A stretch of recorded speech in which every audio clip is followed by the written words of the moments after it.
All right, so we're on the Bitcoin weekly chart here, and what I want to do is I want to show you guys how important it is to draw support and resistance on the weekly chart. So basically, what I'm going to do here is when you have a high, and then you can see we have this.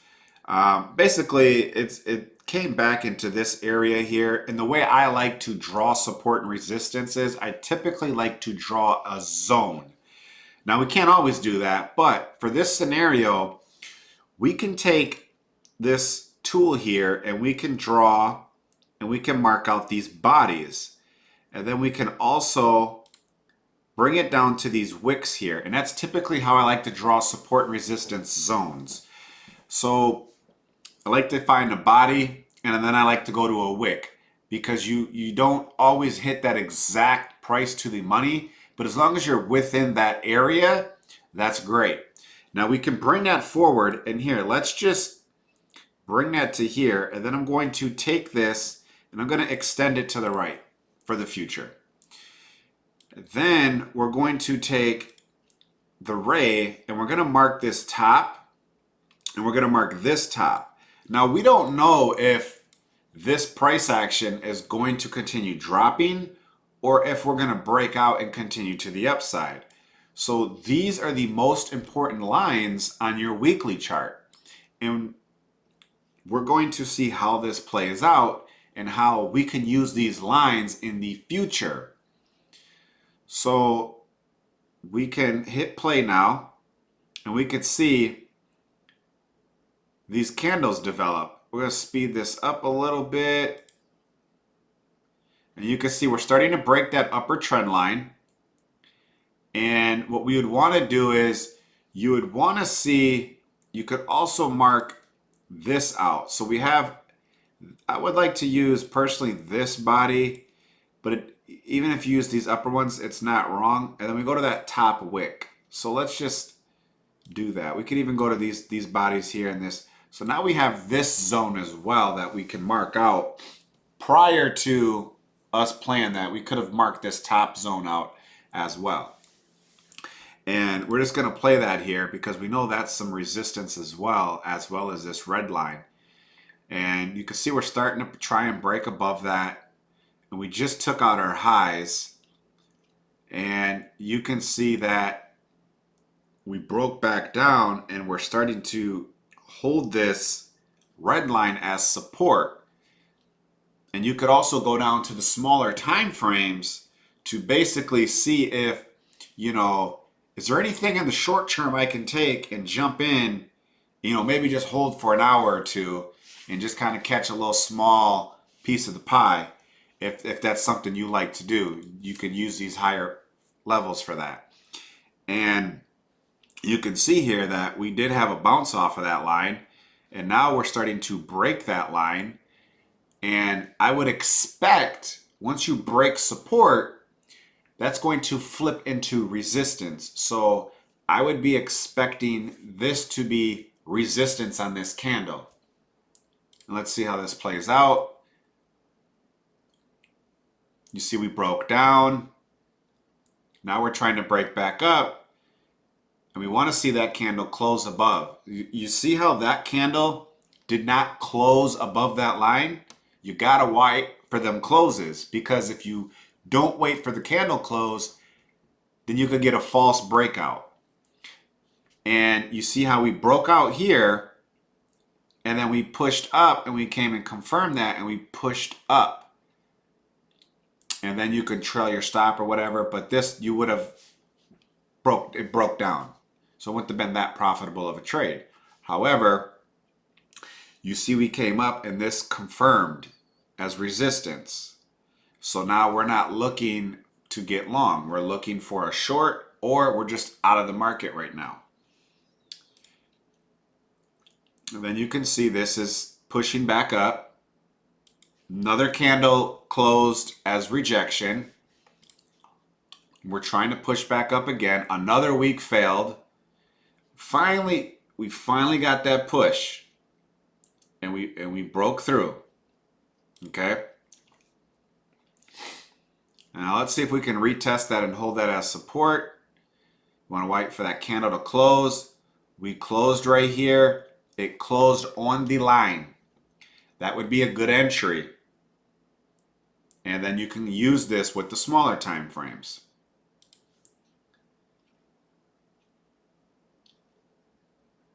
So you see we broke back below. You want to cut that trade on this weekly candle. You want that to, so you would have waited for this to close. You see we broke below. You would have exited that trade. And then now you're waiting for the next candle to close. We're holding this as support. We got a little wick through. So this could be a time where you potentially enter in a little bit of money. Another thing to consider is this RSI. Now we're just specifically looking at price action here without any other tools and stuff. So you really want to pair it with the RSI to kind of give you a little more data there. And you could see that we pushed, made a higher high, and from this point to this point, that is bearish divergence. And usually after bearish divergence like this, you'll push up and have a lower high with a lower RSI, and then we'll push down and make another lower low. So that would have prevented you from really playing around here if you pair that with the RSI. And now we're just going to let this play out and see how these work.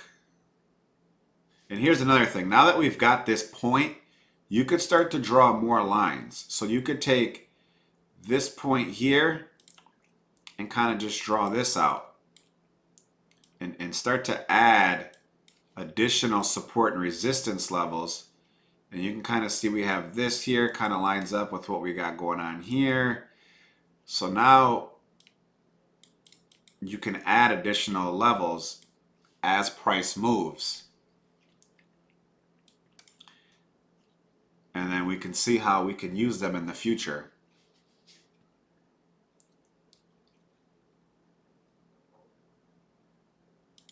All right, so you see how we hit this, we pushed up, we came, and it looks like we're creating a double bottom. So this is where you implement your strategy with, you know, how much do you want to enter? You never should enter 100% of your money at one specific level.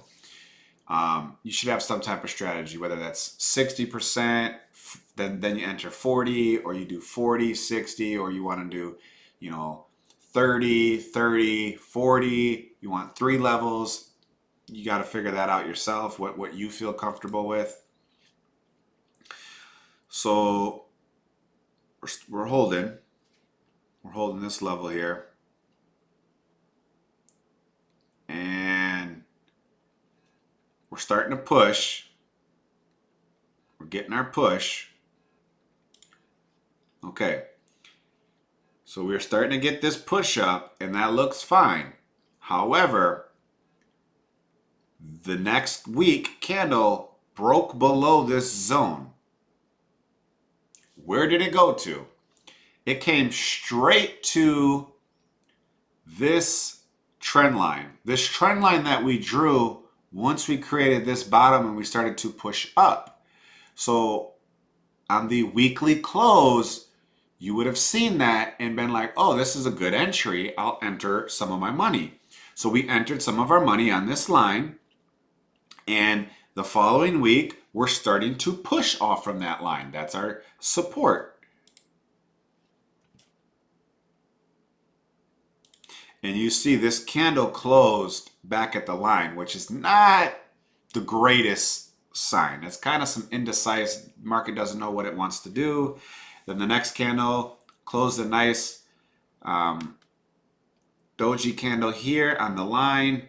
So as long as we hold that line, we're good.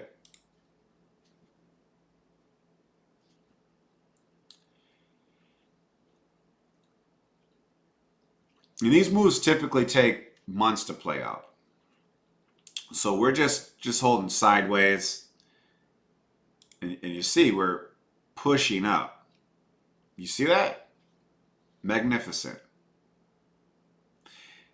And you see this red line here. When we had this action, we broke above, we held it, we broke it, we held it as resistance, we came back, we held it. So this red line's been working out really nice. Now let's see how we interact with it again about 6 months later. So we get close to it. Now keep in mind, we also have this level right here, this previous high right here that we might have some issues with. So we're going to replay that. You see that? How we hit that previous high. And we hit this red line. So we had basically confluence of rejection here.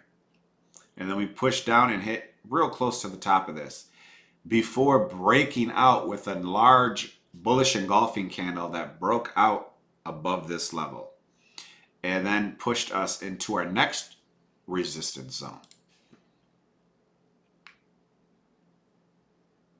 And we're consolidating, we're pushing into this resistance. I'd be looking for profit taking.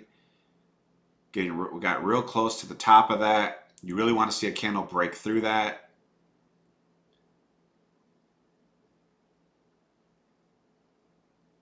And this is real quick why you would say take, maybe you took 50% of your money off right here. And then it breaks out and you took another 25% of your money off right here. Now you're only 25% in the game and you're just chilling. And we break, we push into there, and we're struggling with this level. And you could start to look to put back, you figure out that pullback plan. Okay, I'm out of the market 75%. I only got 25% in. Let me start to put 25% of that money back in at support levels as it breaks down. And maybe you catch one of those fills and you got 25, now you're 50% back in the market. And then as that pushes back up into the next resistance level, you start to scale some of that off again. And as you push back down, you start to ladder back in. And then as you're pushing back up into those major resistance level, you start to scale out a little bit. And that's how you can accumulate a lot. And you see we're struggling here. I'd expect this to break down past this line because it's just struggling.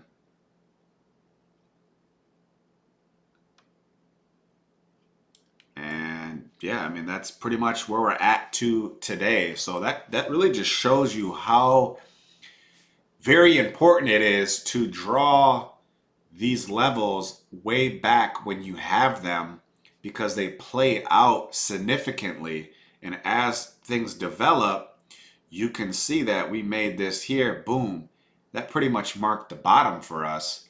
And then not only that, if you use the RSI, you could see here that we had this going down. The RSI was on its way up. This is bullish divergence. So not only did we hit that trend line that we drew previously, we also had our RSI going in the opposite direction, creating bullish divergence. So now in confluence with that, we have more than one thing saying, okay, this is a go. This looks good. And we pushed up right into this. And basically, if you would have took some profit here, fine. It pushed up, took some more profit. And then on that pullback, you're looking to buy the previous high, which is where you took some profit. You enter back in, that's all good. And that's pretty much how you play support and resistance, and you draw your lines as you go. Now in another video, I'm going to show you how sometimes you need to adjust your trend lines, whether that's a downtrend, uptrend, and how to create trend line zones. So if you felt this was helpful, give me a like, subscribe, and I'll be making more content.